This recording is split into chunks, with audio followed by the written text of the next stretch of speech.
Hello दोस्तों, स्वागत है आप सभी का आपके अपने YouTube चैनल उज्जवल कंपटीशन क्लासेस पर।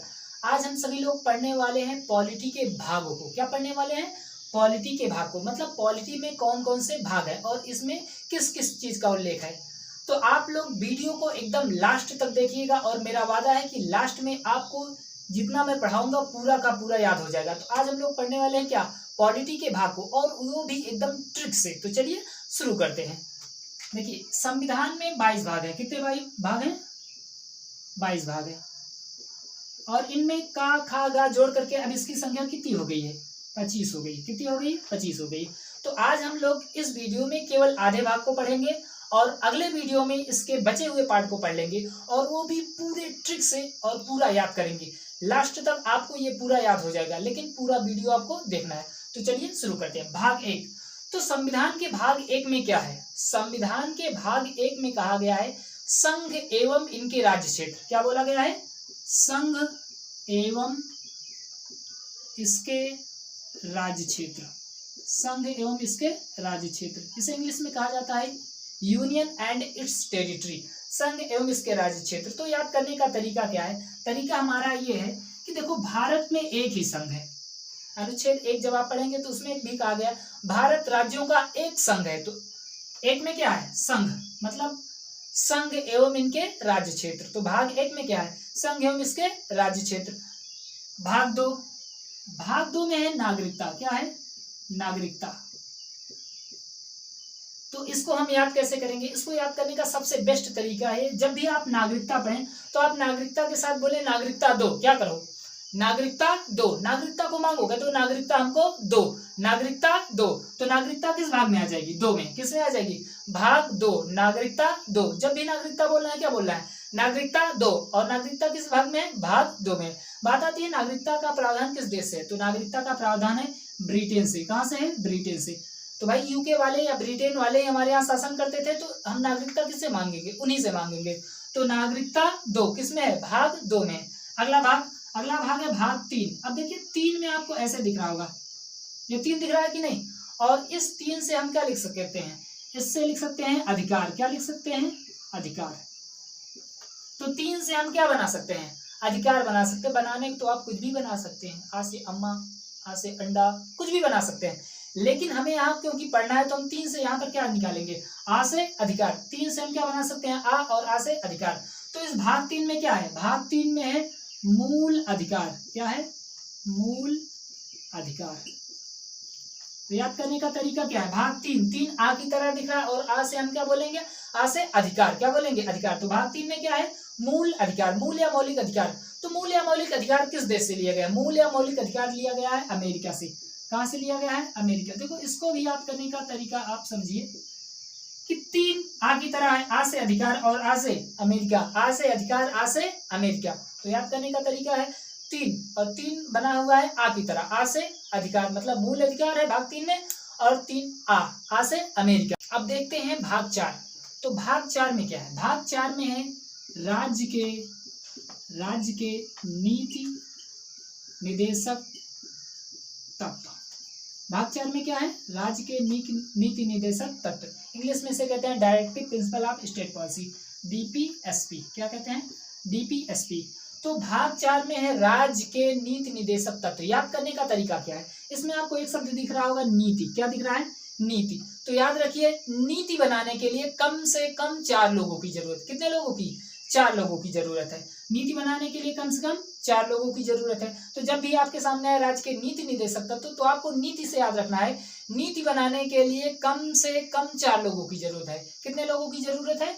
कम से कम 4 लोगों की। तो भाग 4 में है राज्य के नीति निदेशक तत्व। इंग्लिश में से क्या कहते हैं? डीपीएसपी, मतलब directive principle of state policy. अब बात करते हैं राज्य के नीति निदेशक तत्व किस देश से लिए गए हैं। तो इसको याद करने का तरीका आप समझिए। इसे लिया गया है आयरलैंड से। कहां से लिया गया है? आयरलैंड से। अब हम आपको बताते हैं इसको याद कैसे करना है। देखिए, आयर को आप पढ़िए एयर। क्या पढ़िए? एयर।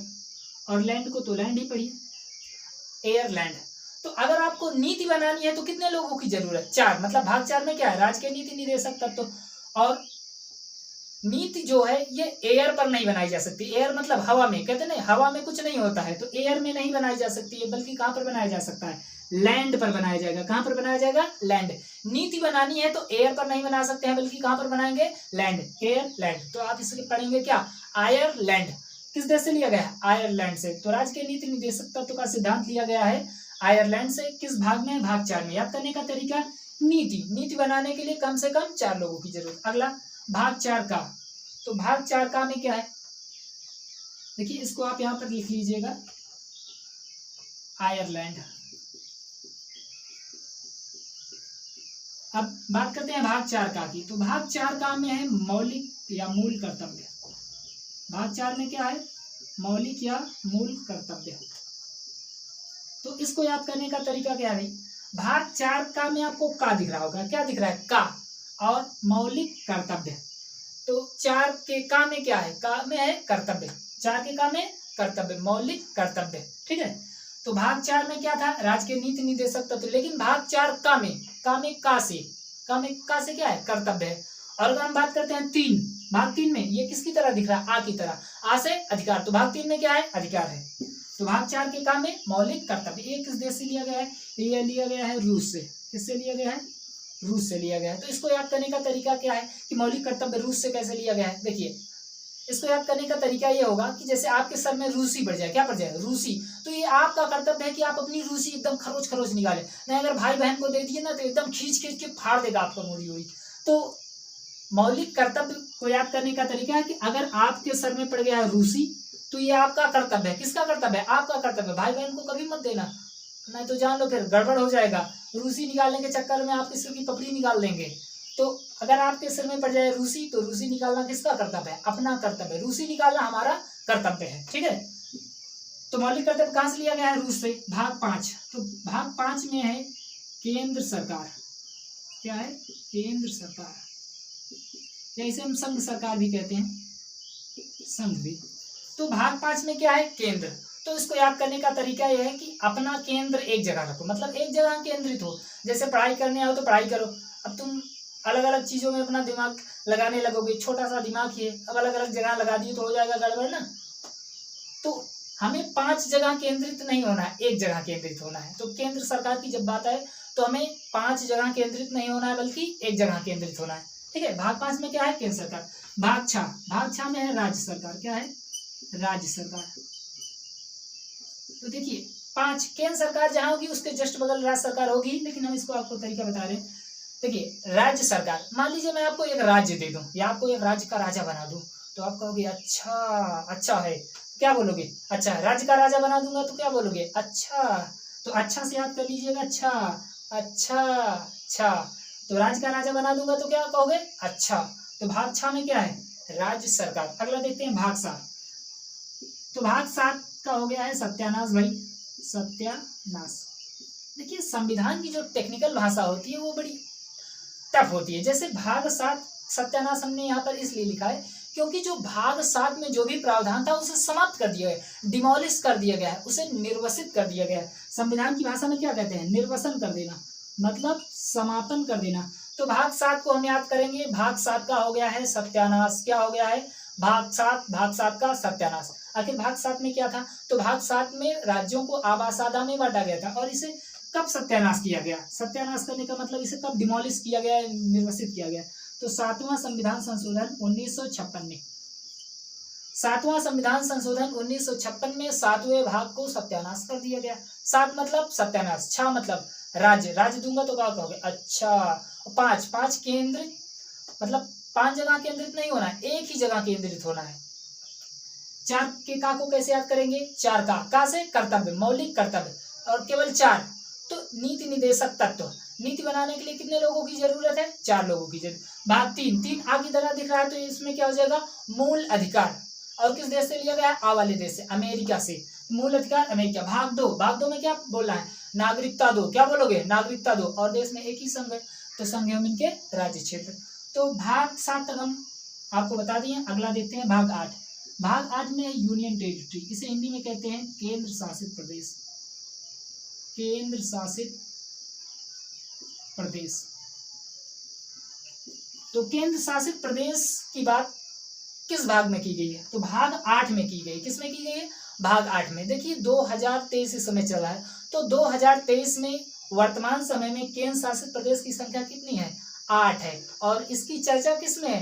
भाग 8 में। देखिए कितना बड़ा सौभाग्य है, इनको पता था कि सर आएंगे बताएंगे यही ट्रिक।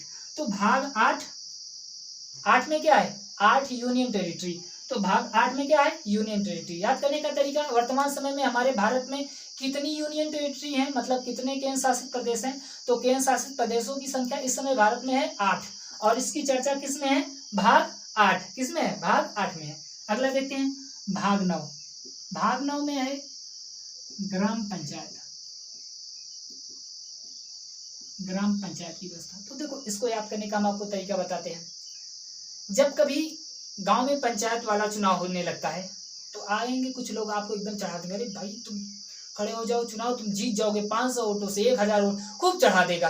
आप भी एकदम फूल के गुप्पा हो जाएंगे, बैलून की तरह इधर उधर चलना शुरू कर देंगे, आपको लग जाएगा बिल्कुल सही हम ही जीतेंगे। और आप चुनाव के लिए खड़े हो गए, ग्राम पंचायत के चुनाव के लिए, और बाद में पता चला कि आपके घर वाले को छोड़कर आपको कोई वोट ही नहीं दिया। आप क्या बोलोगे? अगली बार जब वो लोग आपके यहाँ आएंगे कहेंगे भाई ग्राम पंचायत के लिए खड़ा हो जाए, तो क्या बोलना है? नो। क्या बोलना है? नो। नो मतलब नो। नो मतलब नो। तो भाग 9 में क्या है? ग्राम पंचायत। ग्राम पंचायत नो। नो मतलब नो। तो भाग 9 में क्या है? ग्राम पंचायत। अगला देखते हैं भाग 10। भाग 10 में क्या है? भाग 10 में है SC ST के लिए प्रावधान। SC ST के लिए प्रावधान। तो भाग 10 को याद करना इसी ग्राम पंचायत वाले से। जब ग्राम पंचायत का चुनाव होता है, पहले एक पंचवर्षीय, फिर दूसरे पंचवर्षीय, मतलब ऐसे आप SC ST के पास जाएंगे, 5 साल तक उन्हें वर्गलाएंगे, फिर अगले 5 साल तक जाएंगे उन्हें वर्गला देंगे। लेकिन अगली बार क्या वो वर्गलाए जा सकते हैं? कहेंगे 5-5-10 साल तो हमको वर्गला लिए तुम, अब हम नहीं वर्गलाने वाले हैं। तो 10 साल तक वो आपको ट्रीट अच्छे से करेंगे, लेकिन 10 साल बाद आप SC ST के लिए कुछ फिर नहीं कर पाएंगे। तो 10 में याद करना है SC ST के लिए विशेष प्रावधान। और 11 में क्या है? 11 में है केंद्र राज्य संबंध। क्या है? केंद्र राज्य संबंध। तो देखो इसको याद करने का तरीका क्या है। भाग 11 में आपको दिख रहा होगा 1-1। क्या दिख रहा है? 1-1। अब ध्यान से समझिए, जब कोई चीजें सिमिलर होती हैं, मिलती जुलती होती हैं, तब उनके बीच में बढ़िया संबंध हो जाता है। जैसे आप कहीं ट्रेन में यात्रा करें और कोई आपके ही जाति का मिल गया आदमी, तब आपसे उसका व्यवहार कैसे अच्छा बन जाता है। तुरंत पूछेंगे पहले आपका घर कहाँ है भाई, तो घर बताएगा। उसके बाद पूछेंगे गांव कहाँ है, गांव बताएगा। फिर रिश्तेदारी पूछना शुरू कर देंगे, ओ मेरी नानी की, मौसी की, दादी की, चाहे ऐसे दुनिया भर के इतना रिलेशन बना देंगे। और ऐसा इसलिए होता है क्योंकि वो लोग सेम मतलब एक ही जात के हैं। तो जब कोई चीजें समान होती हैं तो उनमें अच्छा संबंध होता है कि नहीं? अच्छा संबंध होता है ना। तो देखिए यहाँ पर लिखा गया है 1 और यहाँ पर भी लिखा गया है 1। तो 1-1 में अच्छा संबंध होगा कि नहीं? तो आप 1-1 से याद कीजिएगा संबंध, और संबंध से याद कर लेना है कि केंद्र राज्य संबंध। क्या याद करना है? केंद्र राज्य संबंध। 1-1 के बीच में अच्छा संबंध, केंद्र राज्य संबंध। तो हमने आपको यहाँ पर 11 भाग पढ़ा दिया। अगले वीडियो में हम आपको और आगे पढ़ाएंगे। एक बार इसको फिर से हम रिकॉल कर लेते हैं। देखिए भाग 1 में क्या है? संघ एवं इसके राज्य क्षेत्र। तो एक हमारे भारत में एक ही संघ है। 2 में क्या है? नागरिकता। नागरिकता 2, नागरिकता के लिए क्या बोला है? नागरिकता 2। तो भाग 2 में क्या है? नागरिकता 2। भाग 3 देखिए कैसे दिख रहा है, आ की तरह। आ से बना देंगे अधिकार। तो इसमें क्या है? मूल अधिकार, मूल या मौलिक अधिकार। और किस देश से लिया गया? आ वाले देश से, अमेरिका से लिया गया है। ठीक है। भाग 4 में क्या है? राज्य के नीति निर्देशक तत्व। तो नीति बनाने के लिए कितने लोगों की जरूरत? 4 लोगों की जरूरत। कितने लोगों की जरूरत? 4 लोगों की जरूरत। तो राज्य के नीति निर्देशक तत्व किसमें है? भाग 4 में है। और इसे किस देश से लिया गया? आयरलैंड से। तो नीति बनाने के लिए हम एयर पर नीति नहीं बना सकते हैं, बल्कि लैंड पर, एयरलैंड। तो इसको मिलाकर क्या बोल देना है? आयरलैंड। किस देश से लिया गया? आयरलैंड से। आगे देखते हैं भाग 4 का। तो 4 के का में का शब्द दिख रहा है, का से याद कर लीजिएगा कर्तव्य। क्या याद करेंगे? कर्तव्य, मौलिक कर्तव्य। और मौलिक कर्तव्य किस देश से लिया गया है? रूस से लिया गया है। तो इसको याद करने का तरीका हम आपको बता दिए। अगर आपकी रूसी पड़ जाए तो रूसी निकालना किसका कर्तव्य है? आपका कर्तव्य। नहीं तो फिर जान लो क्या होगा। अगला भाग 5। तो भाग 5 में है केंद्र सरकार। तो हमें 5 जगह केंद्रित नहीं होना, हमें केवल एक जगह केंद्रित होना। तो भाग 5 में है केंद्र सरकार। भाग 6 में है राज्य सरकार। तो आपको एक राज्य का राजा बना दूं, कहोगे अच्छा अच्छा, क्या बोलोगे? अच्छा अच्छा अच्छा, समझ गए कि नहीं। आगे भाग 7 का क्या हो गया, 7 सत्यानाश, 7 का हो गया सत्यानाश। लेकिन संविधान की टेक्निकल भाषा में इसे क्या बोलते हैं, निर्वसित कर देना, डिमोलिश कर देना, समाप्त कर देना, खत्म कर देना, उड़ा देना, गया, खत्म, बाय बाय, टाटा। तो इसे कब किया गया, 7वां संविधान संशोधन 1956 के द्वारा। भाग 8 में क्या है, यूनियन टेरिटरी, हिंदी में क्या कहते हैं, केंद्र शासित प्रदेश, या इसे संघ शासित प्रदेश भी कहते हैं। तो भाग 8 में है यूनियन टेरिटरी, और अभी वर्तमान समय में कितनी यूनियन टेरिटरी है, 8 यूनियन टेरिटरी। और इन 8 की चर्चा किसमें है, भाग 8 में, देख रहे हो लख। अगला भाग 9, भाग 9 में क्या, ग्राम पंचायत। तो जब भी कोई आपको ग्राम पंचायत के लिए कहेगा चुनाव लड़ जाओ, तो क्या बोलना है, नो, क्या बोलना है, नो, नहीं तो जान लो फिर क्या होगा। भाग 10 में है SC ST। तो SC ST को हम 10 साल तक ही बरगला सकते हैं, उसके बाद इनके साथ हम कुछ गड़बड़ नहीं कर सकते। आगे भाग 11, तो 11 में आपको दिख रहा होगा 1-1, क्या दिख रहा है, 1-1। तो 1-1 के बीच में क्या होगा, अच्छा संबंध होगा। जैसे सेम चीजों के बीच में अच्छा संबंध होता है कि नहीं। अब दो लड़की मिल जाए, देखो कितना बतियाती हैं, वैसे देखो 1-1 सेम है कि नहीं, तो इसके बीच में अच्छा संबंध होगा, क्या होगा, अच्छा संबंध। तो इसको याद कर लेंगे, केंद्र राज्य संबंध। और ऑप्शन अगर आपने देखा तो खटाक से लगा देंगे, क्योंकि आपको पता है कि 1-1 मतलब संबंध, उसमें लिखा रहेगा केंद्र राज्य संबंध। तो ये वीडियो आप पूरा अच्छे से नोट कर लीजिएगा, और अगर आपको वीडियो पसंद आता है तो हमारे वीडियो को लाइक कीजिए, चैनल को सब्सक्राइब कीजिए। जय हिंद, जय भारत।